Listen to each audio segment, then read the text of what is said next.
Today we present to you part 2 of Reason and Wisdom, selections from On Thoughts and Aphorisms by the Mother, Vegetarian, as we continue our inner journey of self-realization. Mira Alfassa, who became known as the Mother or Shri Ma, was born in 1878 in Paris, France. Although she showed great artistic, musical, and writing talent at an early age, her real interest was the spiritual side of life. Based on her inner experience and guidance by a saint she later recognized as Sri Aurobindo, she traveled to India in 1914, where she met him for the first time.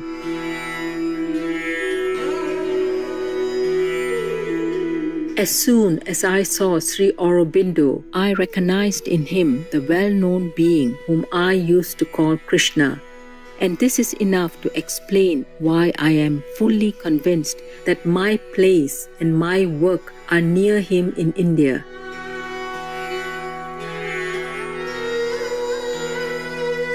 Sri Aurobindo conferred the title of the Mother in recognition of her embodiment of the principles of the Divine Mother. When the decision was made to create an ashram in 1926, Sri Aurobindo entrusted all the spiritual and material tasks of running the ashram to the Mother. For the next 50 years, under her loving guidance, the ashram developed into a spiritual center for truth seekers. The Mother went on to found 2 more organizations, the Sri Aurobindo International Center of Education, offering courses from kindergarten through university level, and a visionary community called Auroville, or the City of Dawn. The Mother also developed an extensive series of spiritual writings. These highlight a goal of ultimate union with the divine, along with becoming master of ourselves and our destiny. Shining through all of her work is the Mother's love and devotion to God. Though she left her body in 1973, the 17 volumes of collected works of the Mother forever serve as a shining guidance and inspiration for spiritual seekers. The following passages come from the Mother's book on Thoughts and Aphorisms, where she expounds on the following quote by Sri Aurobindo. Either do not give the name of knowledge to your beliefs only and of error, ignorance or charlatanism to the beliefs of others, or do not rail at the dogmas of the schools and their intolerance.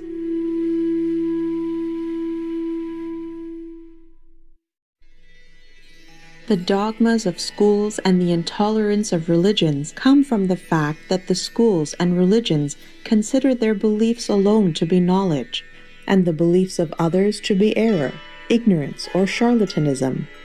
This simple movement causes them to set up what they believe to be true as dogma and to violently condemn what others believe to be true. To think that your knowledge is the only true one, that your belief is the only true one, and that others' beliefs are not true, is to do precisely what is done by all schools and religions. So, if you are doing exactly the same thing as the schools and religions, you have no right to mock them. You do the same thing without being aware of it because it seems quite natural to you. What Sri Aurobindo wants to make you understand is that when you say, "We are in possession of the truth, and what is not this truth is an error," though you may not dare say it in such a crude way, you are doing exactly the same thing as all the religions and all the schools.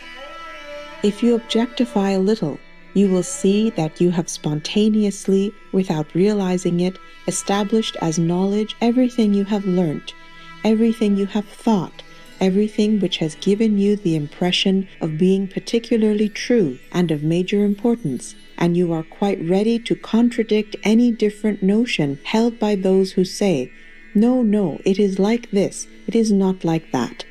If you watch yourself in action, you will understand the mechanism of this intolerance, and you will immediately be able to put an end to all these useless discussions. This brings us back to what I have already told you once. The contact which you have had with the truth of things, your personal contact, a contact which is more or less clear, profound, vast, pure, may have given you, as an individual, an interesting, perhaps even a decisive experience. But although this contact may have given you an experience of decisive importance, you must not imagine that it is a universal experience and that the same contact would give others the same experience. And if you understand this, that it is something purely personal, individual, subjective, that it is not at all an absolute and general law, then you can no longer despise the knowledge of others, nor seek to impose your own point of view and experience upon them.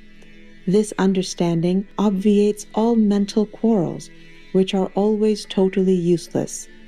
Obviously, the first part of the aphorism can be taken as advice, but this is not what Sri Aurobindo meant when he wrote it. He wanted to make us conscious of the error we make ourselves, but ridicule in others. This is a habit with us, not only in this particular case, but in all cases. It is rather remarkable that when we have a weakness, for example, a ridiculous habit, a defect, or an imperfection, since it is more or less part of our nature, we consider it to be very natural. It does not shock us. But as soon as we see this same weakness, this same imperfection, this same ridiculous habit in someone else, it seems quite shocking to us. And we say, "What? He's like that?" without noticing that we ourselves are like that. And so to the weakness and imperfection, we add the absurdity of not even noticing them. There is a lesson to be drawn from this. When something in a person seems to you completely unacceptable or ridiculous, "What? He is like that? He behaves like that? He says things like that? He does things like that?" You should say to yourself, well, but perhaps I do the same thing without being aware of it. I would do better to look into myself first before criticizing him, so as to make sure that I am not doing the very same thing in a slightly different way. If you have the good sense and intelligence to do this each time you are shocked by another person's behavior, you will realize that in life, your relations with others are like a mirror which is presented to you so that you can see more easily and clearly the weaknesses you carry within you. In a general and almost absolute way, anything that shocks you in other people is the very thing you carry in yourself in a more or less veiled, more or less hidden form, though perhaps in a slightly different guise, which allows you to delude yourself. And what in yourself seems inoffensive enough becomes monstrous as soon as you see it in others. Try to experience this. It will greatly help you to change yourselves. At the same time, it will bring a sunny tolerance to your relationships with others, the goodwill which comes from understanding, and it will very often put an end to these completely useless quarrels. One can live without quarreling. It seems strange to say this because, as things are, it would seem, on the contrary, that life is made for quarreling in the sense that the main occupation of people who are together is to quarrel, overtly or covertly. You do not always come to words. You do not always come to blows, fortunately. But you are in a state of perpetual irritation within, because you do not find around you the perfection that you would yourself wish to realize and which you find rather difficult to realize, but you find it entirely natural that others should realize it. How can they be like that? You forget how difficult you find it in yourself not to be like that. Try, you will see. Look upon everything with a benevolent smile. Take all the things which irritate you as a lesson for yourself, and your life will be more peaceful and more effective as well. For a great percentage of your energy certainly goes to waste in the irritation you feel when you do not find in others the perfection that you would like to realize in yourself. You stop short at the perfection that others should realize, and you are seldom conscious of the goal you should be pursuing yourself. If you are conscious of it, well then begin with the work which is given to you. That is to say, realize what you have to do, and do not concern yourself with what others do, because after all, it is not your business. And the best way to the true attitude is simply to say, all those around me, all the circumstances of my life, all the people near me are a mirror held up to me by the divine consciousness to show me the progress I must make. Everything that shocks me in others means work I have to do in myself.